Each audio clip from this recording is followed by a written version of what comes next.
Esta é mais uma aula da nossa série sobre fundamentos do projeto arquitetônico. Eu sou Peterson Dantas, um arquiteto que virou professor, e hoje nós vamos falar sobre acessibilidade. Relembrando a nossa estrutura, nós estamos estudando as condições de projeto, já estudamos os aspectos legais e estamos estudando os aspectos normativos. Em um levantamento realizado pelo Sinduscon de Minas Gerais, foi identificado mais de 1000 normas técnicas que regem aspectos da arquitetura e construção. O que isso quer dizer? De acordo com o tipo de projeto que você vai desenvolver, certamente você vai precisar consultar mais normas. Uma norma que é muito importante para todo tipo de projeto é a norma de acessibilidade, né? É por isso que na aula de hoje nós vamos tratar especificamente da norma 9050, acessibilidade a edificações, mobiliário, espaços e equipamentos urbanos. Contudo, não é possível falar de acessibilidade e se deter apenas nessa norma. Existem algumas leis, algumas resoluções e até mesmo outras normas que serão citadas nessa aula, complementando as informações da NBR 9050. Mas me diz uma coisa, você sabe o que é acessibilidade? Essa palavra tão repetida nos dias atuais? Uma definição do Estatuto da Pessoa com Deficiência, de forma resumida, seria a possibilidade de utilização com segurança e autonomia de espaços, equipamentos, instalações, de uso público ou privados de uso coletivo por pessoas com deficiência ou mobilidade reduzida. Outro conceito muito importante relacionado à acessibilidade é o conceito de desenho universal, que deve ser aplicado a qualquer processo de concepção. Um produto ou um espaço vai refletir o conceito de desenho universal se ele puder ser usado por qualquer pessoa, com deficiência ou não. E aí vamos falar da NBR 9050, que é por meio dela que a gente vai extrair alguns critérios, os parâmetros que devem ser observados nos projetos para que nós possamos construir espaços e edificações acessíveis. Uma coisa muito importante para a gente falar agora é identificar quais são as edificações que devem ser acessíveis. Qualquer edificação ou espaço de uso público ou coletivo deve ser acessível. Trazendo uma informação do Decreto 9.451 de 2018, ele entrou em vigor em janeiro de 2020, e ele vem regulamentar um artigo específico do Estatuto da Pessoa com Deficiência, que é sobre o projeto e a construção de edificação de uso privado multifamiliar. Além desse tipo de edificação ter que ter suas áreas coletivas acessíveis, as unidades autônomas das edificações deverão ser adaptáveis para que sejam convertidas em unidades acessíveis quando solicitado pelo adquirente. Ou seja, o layout dos apartamentos não podem ser mais tão rígidos a ponto de não permitir uma adaptação. A gente sabe que um ambiente adaptado vai exigir mais espaço para que uma pessoa em cadeira de rodas, por exemplo, possa circular no apartamento. E aí, seguindo na nossa aula de hoje, a gente vai tratar sobre 4 tópicos de acessibilidade que devem ser considerados ainda no estudo do projeto arquitetônico. Eu trago esses 4 tópicos porque eles vão influenciar ou na ocupação do terreno ou no programa de necessidades e no pré-dimensionamento. Os 4 tópicos são calçadas, estacionamento, circulações internas e banheiros. É claro que durante o desenvolvimento do projeto e na finalização do projeto, é muito importante continuar consultando a NBR 9050 e as outras normas complementares. Existem muitos detalhes, muitas minúcias que devem ser consideradas. Então vamos lá, falando do primeiro tópico. Pela NBR 9050, a calçada é dividida em 3 faixas. Não é em toda a calçada que a gente percebe nitidamente esta divisão e nem é obrigado que a divisão esteja visível. A primeira faixa é chamada de faixa de serviço. Ela terá no máximo 70 centímetros de largura e essa faixa é dedicada a canteiros, às árvores, é aí onde são instalados os postes. Se tiver algum mobiliário urbano, como bancos ou lixeira, deve estar contida aí nessa faixa. A faixa seguinte e mais importante é a faixa livre. O único objetivo dessa faixa é permitir a circulação das pessoas. Ela deve ser completamente desimpedida. Nada pode ocupar essa faixa ela deve ter no mínimo 1,20 m de largura e deve ter uma altura livre de 2,10 m. A terceira faixa vai ser possível em calçadas mais largas, com mais de 2 metros de largura, é chamada de faixa de acesso. E vai ser uma faixa coringa para resolver calçadas que já estão executadas e tem, por exemplo, rampas de carro atravessando a faixa livre, o que não é permitido. Vamos dar um exemplo aqui, como a gente deve executar uma rampa de acesso de veículo ao lote para que o veículo suba do nível da rua para o nível da calçada. Então vamos lá. Primeira coisa que a gente deve considerar, a gente deve saber qual é a dimensão da calçada e considerar as 3 faixas da calçada. Eu marquei aqui a minha primeira faixa com 70 centímetros, a minha faixa livre 1,20 m, que é o mínimo, e o restante da calçada é minha faixa de acesso, se eu precisasse fazer uma rampa complementar para o carro subir do nível da calçada para o nível do lote. Então eu marquei aqui a dimensão do meu portão, eu vou fazer uma rampa de acesso com a mesma largura do meu portão, identifiquei aqui a área que eu vou fazer o rebaixamento, e aí fiz o rebaixamento, ocupando aqui toda a minha faixa de serviço, o que não seria obrigado. Poderia fazer aqui uma rampa menor, não ocupar toda a faixa de serviço e dar mais espaços para o pedestre circular na minha calçada. Mas para deixar bem marcado aqui, resolvi ocupar toda a minha faixa de serviço, e seria o máximo, a extensão máxima que essa rampa poderia ter. Uma coisa que eu gostaria de chamar a atenção são essas quinas que ficam de cada lado. A NBR 9050 não fala nada sobre essas quinas, mas alguns códigos de obras podem pedir para que elas sejam eliminadas. E aí a gente faria umas abas laterais para fazer essa concordância de piso. Até mesmo para o carro, quando vai saindo da garagem, se ele sair um pouco torto, né? Não pegar direto na quina, pegaria nessa aba e aí não traria nenhum prejuízo. Agora vamos falar um pouco sobre travessia de pedestres, porque sempre que eu tiver uma travessia de pedestre eu preciso de alguma intervenção na minha calçada. Lembrando que, de acordo com a NBR 9050, quem vai definir o local das travessias vai ser o município.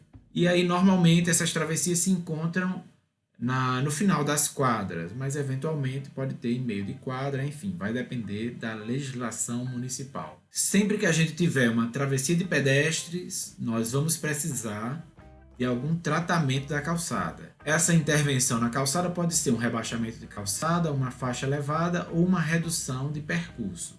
Quando a gente tiver o rebaixamento de calçada, esse rebaixamento vai ser o rebaixamento trapezoidal, que é aquele com abas laterais, mas às vezes ele não cabe na calçada porque a calçada é estreita, então nós vamos ter outras opções de rebaixamento para calçadas estreitas. A redução de percurso, ela é um alargamento da calçada que pode ser combinado à faixa elevada ou ao rebaixamento trapezoidal. Como a faixa elevada e a redução de percurso requerem uma intervenção na via pública, nós não vamos tratar delas nesse vídeo, vamos nos deter no rebaixamento de calçada. O rebaixamento de calçada trapezoidal é esse que tem uma forma de trapézio, como o próprio nome diz. Ele é constituído pela rampa central e pelas abas laterais em formato de triângulo. Primeira coisa que a gente deve considerar quando vai fazer um rebaixamento desse é que após projetá-lo, deve ainda restar no mínimo 1,20 m, a largura recomendada para ele é de 1,50 m ou a mesma largura da faixa de pedestres. Contudo, a atualização de 2020 da NBR 9050 trouxe algumas tolerâncias. A largura do rebaixamento pode ser de 1,20 m, caso não seja realmente possível a utilização de 1,50 m, e essa medida de 1,20 m entre o muro e o rebaixamento na calçada, ela pode ser reduzida desde que justificada para 90 centímetros. Mas aí são os casos especiais. O melhor mesmo é a gente trabalhar com essas dimensões aqui. A calçada deve ter 1,20 m restando entre o muro e o rebaixamento, e o rebaixamento deve ter 1,50 m de largura, ou a mesma medida da faixa de pedestres. O comprimento dele é calculado em função da sua inclinação e da altura do meio-fio, que deve ser medido em loco. Na atualização de 2020, a NBR 9050 indica essa inclinação de menor do que 5%, mas dá um comprimento muito longo, que provavelmente não será possível na grande parte das calçadas, né, das nossas cidades. Mas em calçadas largas, praças, será possível a utilização dessa inclinação. A NBR, contudo, manteve a inclinação de 8,33%, que já vinha sendo utilizada. É essa inclinação que a gente vai utilizar para exemplificar um rebaixamento de calçada. Eu estou trabalhando aqui com uma calçada de 2 metros, que é um valor muito comum nas nossas cidades. Então, subtraindo o comprimento da rampa, a gente ainda fica com 1,20 m na calçada, que é o mínimo indicado pela NBR 9050. Eu tenho a instalação do piso tátil de alerta e do piso tátil direcional. Isso aí vem da NBR 16537, que trata especificamente da instalação de piso tátil. Bom, as abas laterais terão a mesma extensão que a rampa, então 1,80 m. E a largura da minha rampa central, eu utilizei a mesma largura da faixa de pedestres, desde que não seja menor do que 1,50 m. Agora vamos falar de rebaixamentos para calçadas estreitas. Vamos ter aqui duas opções: o rebaixamento com abas laterais e o rebaixamento entre canteiros. E na prática é a mesma coisa. A diferença realmente é a troca das abas laterais pelos canteiros, mas o dimensionamento é da mesma forma. Nos dois rebaixamentos a gente vai ter esta área central, que vai ser um patamar, ou seja, ele está em uma altura intermediária entre o nível da rua e o nível da calçada. E vamos ter também os planos inclinados. Se a gente comparar com o rebaixamento trapezoidal, o que a gente tinha? A gente tinha um único plano inclinado que chegava no nível da calçada. Aqui é como se a gente tivesse pegado aquele plano inclinado único e dividido em duas partes. A primeira parte sai do nível da rua para o patamar, e a segunda parte, que pode ser tanto para um lado quanto para o outro, sai do nível do patamar para o nível da calçada. Mantendo a mesma informação do rebaixamento anterior, a largura desse patamar deve ser de no mínimo 1,20 m.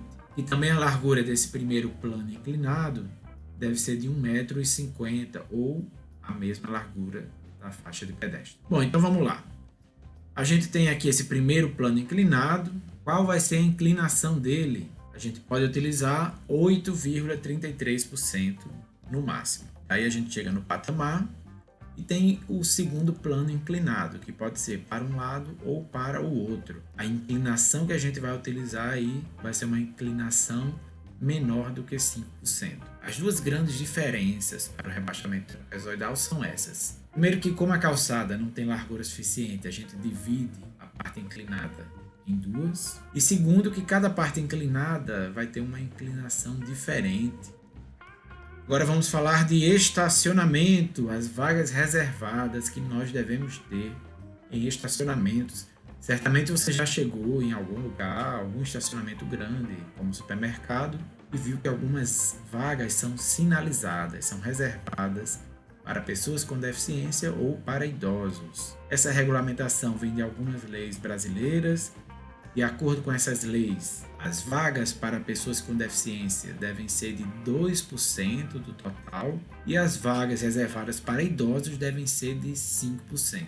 Então, será essa porcentagem com no mínimo uma vaga. Para a gente conhecer como devem ser as vagas para idosos, essas vagas têm uma sinalização específica que vem de uma resolução do CONTRAN. Elas devem ser demarcadas com linhas brancas e a palavra idoso. E essas vagas devem estar sempre próximas às entradas dos estabelecimentos para proporcionar um menor percurso. As vagas para pessoas com deficiência também são demarcadas com faixas brancas, e a maior diferença dessas vagas é que, apesar de elas terem as dimensões convencionais de vagas, 2,5 por 5, elas devem ter uma faixa adicional de 1,20 m de largura, que é demarcado com essas linhas brancas na diagonal. Agora vamos falar sobre circulações internas. Vamos dar aqui uma ideia de como devem ser as circulações das edificações de uso público ou coletivo. Primeiro, existem dois tipos de circulações, as horizontais e as verticais. As horizontais são os corredores, as verticais são as rampas, as escadas e os elevadores. E uma edificação será considerada acessível se desses três tipos de circulações verticais ela tiver dois tipos: Então, por exemplo, pode ser escada e rampa, pode ser rampa e elevador, escada e elevador. Então aí fica a critério do projetista, mas já deve considerar isso aí, deve ter 2 tipos de circulações verticais. Falando inicialmente sobre as circulações horizontais, vamos ter aqui uma ideia de larguras mínimas para corredores, de acordo com a NBR 9050. Essa largura, inicialmente, será em função da extensão do corredor. Se você tem um corredor, tem até 4 metros de extensão, a largura mínima para esse corredor será de 90 centímetros. É claro que pode ser mais largo, aqui eu estou falando a largura mínima. Se o corredor tem até 10 metros de extensão, a largura mínima para ele é de 1,20 m. Agora, se ele tiver mais de 10 metros de extensão, a largura mínima para ele é de 1,50 m. Bom, eu tenho também outras prescrições, né? Se o prédio é de uso público, então todos os corredores do prédio são considerados de uso público. E aí, independente da extensão dele, ele deve ter 1,50 m de largura. Falando agora um pouco sobre circulações verticais, vamos iniciar falando das escadas. E aí eu trago 4 tópicos essenciais para dimensionamento de escadas. O primeiro deles é a fórmula de Blondel, que a gente deve obedecer. Tem um vídeo específico falando sobre dimensionamento de escada e um exemplo de aplicação de fórmula de Blondel. Segundo tópico, a largura. A largura das escadas é dada pela NBR 9077. É uma norma que trata de saída de emergência e atualmente ela se encontra inclusive em revisão. Uma outra informação que vem da NBR 9050 é que as escadas devem ser recuadas. Prédios públicos ou de uso coletivo, a escada não pode iniciar nem terminar colada nas circulações. Ela deve estar recuada 30 centímetros no início e 30 centímetros no final. Patamares. Como é que eu vou saber se uma escada precisa ou não de patamar? Bom, primeiro você tem que ver qual é o formato da sua escada. Se ela é uma escada em U, por exemplo, aquela escada que tem mudança de direção, é claro que você precisará de um patamar, ok? Agora, se ela é uma escada em linha reta, não tem mudança de direção, bom, daí você vai precisar ver qual é a altura total que a escada sobe. Se a altura total do pé direito mais laje, por exemplo, for 2,80 m, você não é obrigado a ter patamar intermediário. Agora, se já for maior do que 3,20 m, a sua escada, apesar de ser em linha reta, precisa ter um patamar intermediário. Outras informações que a NBR 9050 traz para a escada são esses elementos complementares necessários. O primeiro deles, instalação de piso tátil de alerta no início e no final da escada. Sinalização dos degraus. Essa sinalização visual ela pode ocupar toda a extensão do degrau, né, do piso e do espelho, ou ela pode ser colocada só nas extremidades da escada. No mínimo, ela deve ter 7 centímetros de extensão. Corrimãos. Os corrimãos devem ter 92 centímetros de altura e 70 centímetros de altura e se prolongar no início e no final da escada 30 centímetros. A sinalização tátil no corrimão. Essa sinalização vai indicar para uma pessoa com deficiência visual qual é o pavimento em que ela se encontra. Guia de balizamento e guarda-corpo. Quando a escada não estiver inserida entre 2 paredes, será necessário a gente ter uma guia de balizamento que tem no mínimo 5 centímetros de altura em relação aos pisos da escada. E o guarda-corpo, que é regido pela NBR 9077, atualmente em revisão. Por essa norma, atualmente o guarda-corpo teria no mínimo 1,05 m de altura. Bom, falando sobre rampas, inicialmente temos que perceber que toda rampa é formada por 2 tipos de planos. Os planos horizontais, que são os patamares, e os planos inclinados, que são aqueles planos que nós vamos calcular para poder projetar a nossa rampa. Bom, aqui a formulazinha de inclinação, né? A inclinação é igual à altura pelo comprimento vezes 100. Uma observação bem importante sobre as informações da NBR 9050. As rampas é a altura máxima que cada segmento de rampa pode subir. Aqui nessa tabela, por exemplo, a gente tem aqui marcado o trecho que se refere à inclinação de 8,33%. E a gente vê aqui na primeira coluna da tabela qual é o desnível máximo que cada segmento de rampa pode subir. E nesse caso é de 80 centímetros. Quer dizer que se você tiver uma altura maior do que 80 centímetros, você não tem como subir essa altura em um único segmento de rampa, devido a esta limitação da NBR.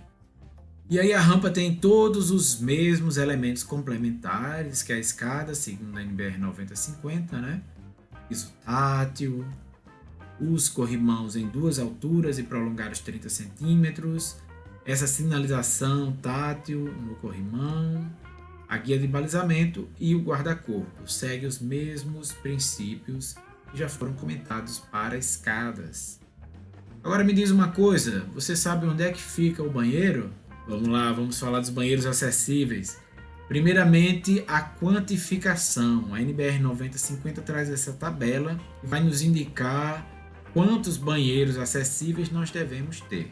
Primeiramente, a gente tem uma divisão aí pelo uso, pode ser público, coletivo ou quando se refere às áreas comuns de um uso privado. Depois a gente tem que considerar se é uma edificação existente, se ela vai ser reformada ou se ela vai ser totalmente projetada do zero. Nós teremos mais tolerâncias, digamos assim, para as edificações existentes e seremos mais rigorosos com as edificações que ainda serão construídas. Independente do uso, sempre que a gente tem uma edificação que ainda será construída, nós devemos ter 5% do total de cada peça sanitária, com no mínimo uma para cada sexo, em cada pavimento reservado para pessoas com deficiência. Então essa é a porcentagem que a gente deve utilizar para quantificar os banheiros acessíveis.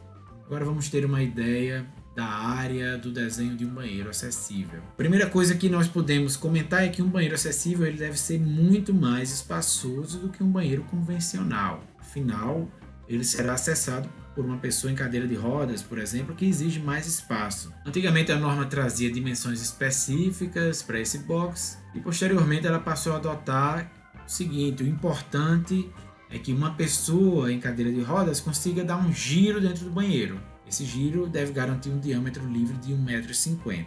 Daí você insere as suas peças sanitárias, que de acordo com os fabricantes podem ter variações, e tendo esta tolerância de que o giro pode passar no máximo 10 centímetros por baixo da bacia sanitária, 30 centímetros por baixo do lavatório, você vai encontrar aí a dimensão do seu banheiro. Outra característica desse tipo de box é a instalação de barras. São 2 barras na horizontal e uma barra na vertical atrás da bacia sanitária e na sua lateral, e 2 barras que podem ser vertical ou horizontal, dependendo da posição do lavatório. As dimensões exatas, as suas posições devem ser todas consultadas na NBR 9050. Outro item para chamar a atenção nos banheiros e que a gente não vê com muita frequência é a instalação de um dispositivo de segurança. Caso a pessoa venha sofrer um acidente e caia no banheiro, ela vai acionar esse botão e externamente um alarme será disparado indicando que tem uma pessoa que precisa de ajuda.